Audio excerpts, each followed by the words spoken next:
हे all, चलिए start करते हैं हम लोग ग्लूकोज। और ग्लूकोज किस तरह पूरी कार्बोहाइड्रेट की दुनिया को बसाएगा, ये बात हम देखेंगे। अगर हमें ग्लूकोज पे कमांड हो गया तो डेफिनेटली हम पूरा कार्बोहाइड्रेट बहुत आराम से सीख सकते हैं।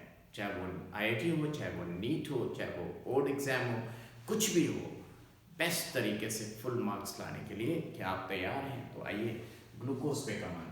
आपको लग रहा हो कि ग्लूकोज आप जानते हैं तो लाइटली मत लीजिएगा, क्योंकि ग्लूकोज समझ में आया तो सब समझ में आएगा। तो आइए ग्लूकोज का देखिए। सबसे पहले तो ये मुंह है। जैसे हम लोग खड़े होते हैं तो हमारा मुंह ऊपर होता है, टॉप पे। तो ये ग्लूकोज का मुंह है, टॉप पे है carbonyl group. This is the first carbon. और यहाँ से स्टार्ट होंगे, हम लास्ट तक जाएंगे। और ये है हमारा last carbon CH2OH, primary alcohol, and this is your second last carbon HOH। Last and second last carbon का OH अगर सेम साइड है माय डियर स्टूडेंट्स, तो हम इसको लिखते हैं D। और नेचर में ये पाया जाता है डेक्स्ट्रो रोटेटरी, तो हम लिखेंगे प्लस साइन। इसका इससे कोई लेना देना नहीं है। D पॉजिटिव ग्लूकोज हो गया। और इस ऑक्सीजन को मैं रेड कलर से बना देता हूँ, क्योंकि यही पूरा इतिहास रचेगी पूरी कार्बोहाइड्रेट की दुनिया की। और फिफ्थ कार्बन है ये, सिक्स कार्बन फिफ्थ पे ये लाली ऑक्सीजन, पिंक कलर है लेकिन लाली मान लो आप। सेकेंड कार्बन का OH और थर्ड कार्बन का OH विशेष तौर पे हमें याद रखना है HOH। अपोजिट है, देखिए आप यही पहचान लीजिए। थर्ड कार्बन का OH कहाँ है? अपोजिट डायरेक्शन में। 1 2 3 4 5 एंड 6। ये करण अर्जुन की माँ है, इनको अपोजिट गांव से अपोजिट भेज दिया गया, उनका परिमत कर दिया गया, बोला आप रहिए उस साइड, राइट। आओ देखिए क्या होता है।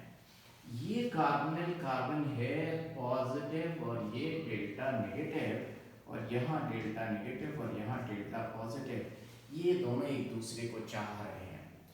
और ग्लूकोज आप जानते हैं इंस्टेंट सोर्स ऑफ एनर्जी होता है। आप जानते हैं ग्लाइकोलिसिस हो जाती है। इवन बाकियों को छोड़िए, जो मरीज इंसान होते हैं, जो व्हाट टू से, जो बिस्तर पे पड़े हुए होते हैं आईसीयू में, उनको भी डेक्सट्रोज का ड्रिप चढ़ाया जाता है। तो इनको बड़ा खराब लगता है कि हम इतने मीठे क्यों हैं कि जिसको देखो हमको घोल के पी जाता है। इवन मरीज तक हमको इनटेक कर लेते हैं, हमारा ग्लाइकोलिसिस करके एटीपीज लेते हैं। नेट गेन ऑफ 8 एटीपीज 10 मिलते हैं, 2 खर्चा हो जाते हैं। खैर छोड़िए, ये देखिए। तो इन्होंने कहा चलो हम कुछ करते हैं। हम पे ये उन पे बड़ी दिक्कत थी, कोई आके अटैक कर देता था, टॉलेंस रीजेंट आके अटैक कर देता था। टॉलेंस टेस्ट देते हैं, फैलिक्स टेस्ट देते हैं, बेनेडिक्स टेस्ट देते हैं, सिप्स टेस्ट देते हैं। सिप्स तो अगर ये कुछ सॉल्यूशन है तो बताएंगे कि थोड़ा थोड़ा नहीं भी देते हैं। और इन ग्लूकोज पे बड़ी ही दिक्कत है इन पे। तो इन्होंने क्या कहा कि चलो कुछ हम अपनी स्टेबिलिटी बढ़ाते हैं। तो देखो, इनने कहा हम दूसरे मॉलिक्यूल के साथ रिएक्ट करके बॉन्ड बनाए तो 2 से 1 हो जाएंगे, आबादी कम हो जाएगी, डेल्टा एस नेगेटिव हो जाएगा। तो इन्होंने कहा छोड़ो, हम आपस में ही बॉन्ड बनाते हैं। देखो कैसा बॉन्ड।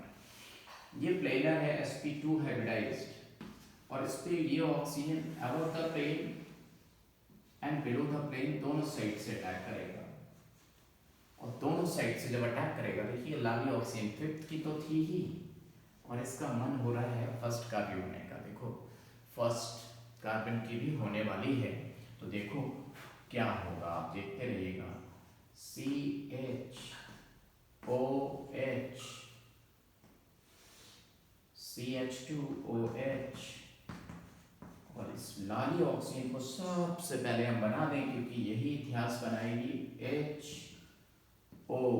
और ये बॉन्ड बन गया। एनसीईआरटी में थोड़ा गलत लिखा है, यहाँ ऐसे करके जिग-जैग ले गए, एक कार्बन बढ़ जाता है।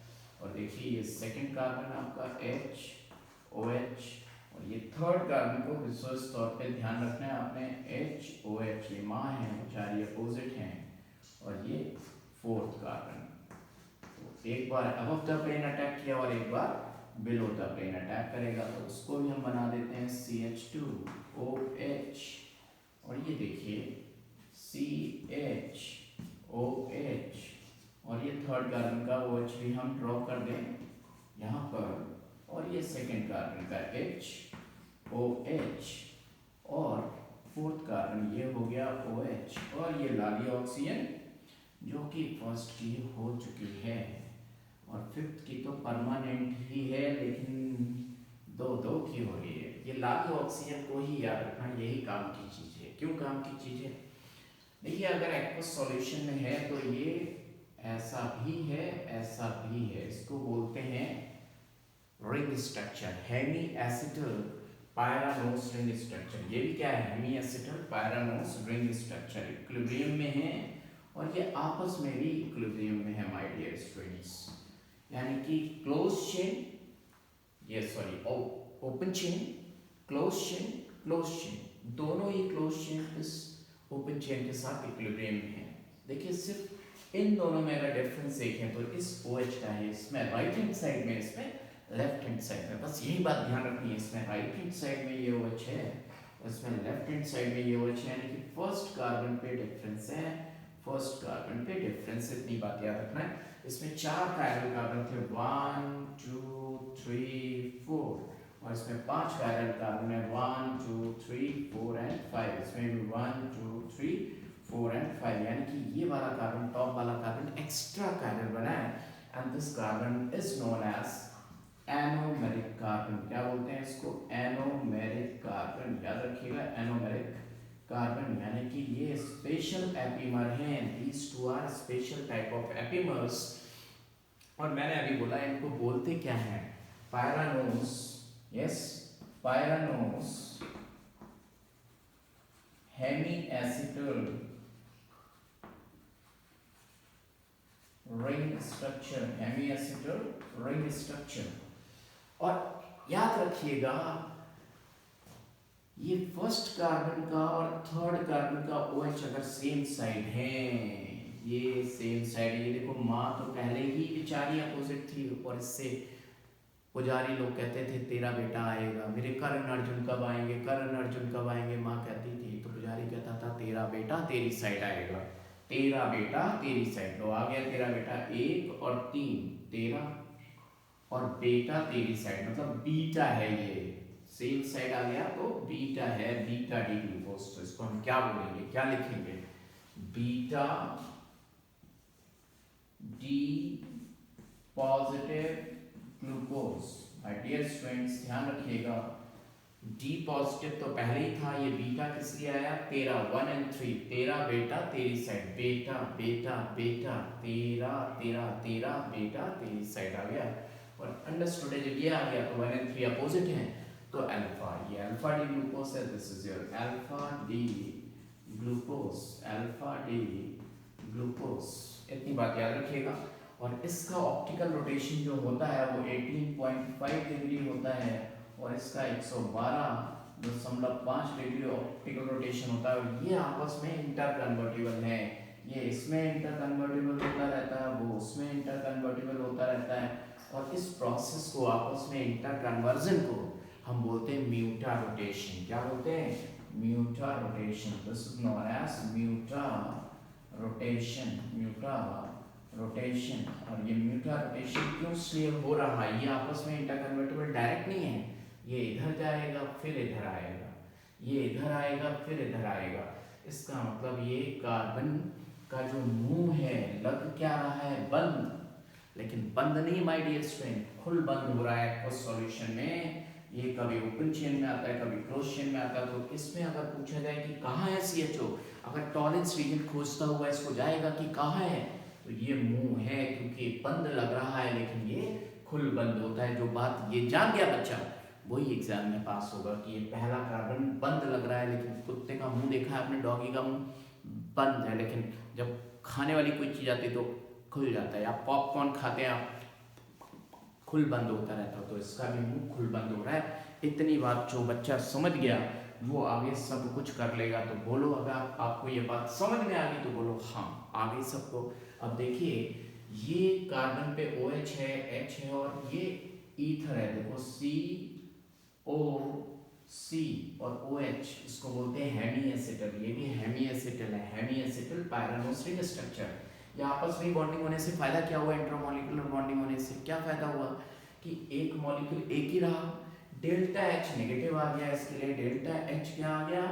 नेगेटिव आ गया और डेल्टा एस जीरो रहा अप्रोक्सीमेटली, तो डेल्टा जी नेगेटिव है, तो 5 की 6 की 7 की रिंग बनती है तो बन जाने दो और इंट्रामॉलिक्यूलर साइक्लाइजेशन हो जाने दो। तो 5 की 6 की यानी कि 6 की रिंग बनी है, 1 2 3 4 5 एंड 6, ये लाली ऑक्सीजन। इतनी बात याद रखिएगा सब लोग। और ये जो इक्विलिब्रियम में आएगा तो एट इक्विलिब्रियम इसका ऑप्टिकल रोटेशन होता है 52 डिग्री, 52 डिग्री याद रखिएगा, 52 डिग्री के आसपास, 52.6 डिग्री एग्जैक्टली होता है, तो 52 degree optical rotation at equilibrium, right. तो अब मुद्दे की बात ये है कि इसी का स्ट्रक्चर ऐसे जल्दी नहीं मिलेगा, एग्जाम में क्या मिलेगा, हेवर्थ रिप्रेजेंटेशन। जिसको आ गया हेवर्थ रिप्रेजेंटेशन वही विजयी भव होगा। तो इतनी चीज पहले तो आप दिमाग में फीड कर लीजिए। ये लाली किसकी, फिफ्थ की तो परमानेंट है, फर्स्ट की भी है, और कहती क्या है, अगर तुमने मुंह बंद रखा तो मैं तुम्हारी, और तुमने मुंह खोला तो मैं सिर्फ फिफ्थ की रहूंगी। लाली ऑक्सीजन किसकी है, क्लोज चेन में, फिफ्थ की तो परमानेंट, फर्स्ट की कभी होती है कभी नहीं होती। कब होती है, मुंह बंद यानी कि क्लोज चेन रिंग स्ट्रक्चर में होती है, और नहीं तो नहीं होती है। लाली ऑक्सीजन फर्स्ट और फिफ्थ के बीच में ब्रिज का काम कर रही है, याद रखिएगा। किस किस को जोड़ रही है, फर्स्ट कार्बन को एंड फिफ्थ कार्बन को कौन जोड़ रही है, लाली ऑक्सीजन। 1 एंड 5 के बीच में ब्रिज का काम कर रही है। तो आइए इसी का हेवर्थ रिप्रेजेंटेशन देखते हैं। अगर हेवर्थ रिप्रेजेंटेशन आपको आ गया तो समझो सब कुछ आ गया, और वो नहीं आया तो कुछ भी एग्जाम में नहीं कर पाओगे। तो let's see the Hayworth representation of this glucose. तो देखिए हेवर्थ रिप्रेजेंटेशन मैं बना रहा हूँ, आप बताना कि अल्फा डी ग्लूकोज है या बीटा डी ग्लूकोज है। ये देखिए ऐसे बनाया, और यहाँ पे हमने बना दिया लाली ऑक्सीजन को। ये देखिए लाली ऑक्सीजन बहुत इंपॉर्टेंट, इस लाली के सहारे ही आपका बेड़ा पार लगेगा, ये लाली ही आपका बेड़ा पार लगाएगा। ध्यान से देखिएगा, H OH H OH H OH H OH H CH2OH। अब देखिए आप पहले तो ये पहचानिए कौन सा कार्बन फर्स्ट है। जो बच्चा फर्स्ट कार्बन पहचान पाएगा वही आगे कुछ कर पाएगा। अगर इसको देख के फर्स्ट कार्बन कैसे पहचानोगे, फर्स्ट कार्बन तो फर्स्ट कार्बन की पहचान थी, देखिए लाली तो दोनों की है, यहाँ पे भी है और यहाँ पे भी है। कैसे पहचानोगे फर्स्ट कार्बन, तो first carbon anomeric carbon hemiacetal था। हेमी एसिटल का मतलब हाइड्रोक्सी ईथर। तो इस कार्बन पे हाइड्रोक्सी लगा है क्या, यस लगा है, ये हाइड्रोक्सी और ईथर भी है। उधर देखिए OH नहीं लगा, तो ये हाइड्रोक्सी ईथर नहीं है। देखिए वहाँ CH2 है, इस पे OH नहीं है, तो ये हाइड्रोक्सी ईथर, यानी कि ये पहला कार्बन है, ये पांचवा कार्बन है। इतनी बात आ गई। और पहले तीसरे को देखना है, पहले कार्बन पे OH नीचे जा रहा है, और तीसरे कार्बन का OH कहाँ जा रहा है, नीचे जा रहा है, देखिए ये देखिए जा रहा है। तो कैसे पता करोगे भाई ये अल्फा डी ग्लूकोज है बीटा डी ग्लूकोज है, हमें तो कुछ समझ में नहीं आ रहा। आपको आ रहा है तो बताओ कि ये अल्फा डी है या बीटा डी है, देख के बताओ आप क्या है, चॉइस इज योर्स। ये अल्फा डी ग्लूकोज है या बीटा डी ग्लूकोज है, मुद्दा इसी बात का है कैसे पहचानेंगे कि भाई तू अल्फा डी ग्लूकोज है या बीटा डी ग्लूकोज। याद करो, तेरा बेटा तेरी साइड, फर्स्ट सेकंड थर्ड, ये भी नीचे, ओहो ये कैसे पता लगेगा, ये तो इनकी साइड आ गया मामला। इसका मतलब ये ग्लूकोज का स्ट्रक्चर जो है वो हेवर्थ रिप्रेजेंटेशन नहीं है। अगर उसने यही पूछ दिया कि भैया ग्लूकोज का हेवर्थ रिप्रेजेंटेशन लिखो, देखो फर्स्ट कार्बन का OH नीचे आया, चलो मान लिया, ये ऊपर गया, चलो मान लिया। अब मान कैसे लिया, ये दोनों कैसे अपोजिट चले गए भाई, चलो मान लेते हैं हम बीटा डी ग्लूकोज होता, लेकिन बीटा डी ग्लूकोज में ये सेम साइड आ गए, चलो वो अपोजिट चला गया, लेकिन ये इसकी तरफ कहाँ आ गया, ये तो उसकी तरफ नहीं होना चाहिए, इसका मतलब ये ग्लूकोज नहीं है। याद रखिएगा, this is not your glucose. अगर सिर्फ यही पूछ देता कि ये ग्लूकोज है क्या, तो answer is wrong, this is not at all glucose. तो देखिए फिर से बनाता हूँ और बताइएगा, पहचानिएगा कि ये ग्लूकोज है कि नहीं है। Everyone ready for the glucose? See now find out whether this is glucose और नॉट। मैं बना रहा हूँ, ये बनाया मैंने लाली ऑक्सीजन, ये रही लाली ऑक्सीजन, और ये देखिए जोड़ रही है इसको। ये फिर से समझने की कोशिश करेंगे, right. H O H H O H H O H H O H H CH2 OH। क्या ये ग्लूकोज है? कैसे पहचानेंगे ग्लूकोज है? ये OH नीचे है, ये OH ऊपर है। आप सोच सकते हैं कि ये क्या है?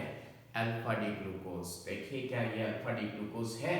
क्योंकि ये OH नीचे है फर्स्ट कार्बन का, ये भी OH नीचे है कि नहीं है? अरे बताओ, है कि नहीं है? है। और थर्ड कार्बन का OH अपोजिट है, अपोजिट है। देखिए अपोजिट है कि नहीं है? अपोजिट है। 1 and 3, 1 and 3। तेरा बेटा तेरी साइड अगर ये नीचे होता तो ये बीटा होता, लेकिन अभी क्या है? ये अल्फा डी पॉजिटिव ग्लूकोज। इतनी बात अगर आपको आ गई तो आपको पूरा कार्बोहाइड्रेट अभी समझ में आ जाएगा। सेकेंड पार्ट में मैं सारा बताऊंगा, लेकिन आप तब तक देख लीजिए कि ये ग्लूकोज है और अल्फा डी ग्लूकोज है। अगर ये आ गया आपको तो सब कुछ समझ में आ जाएगा, राइट? ओके।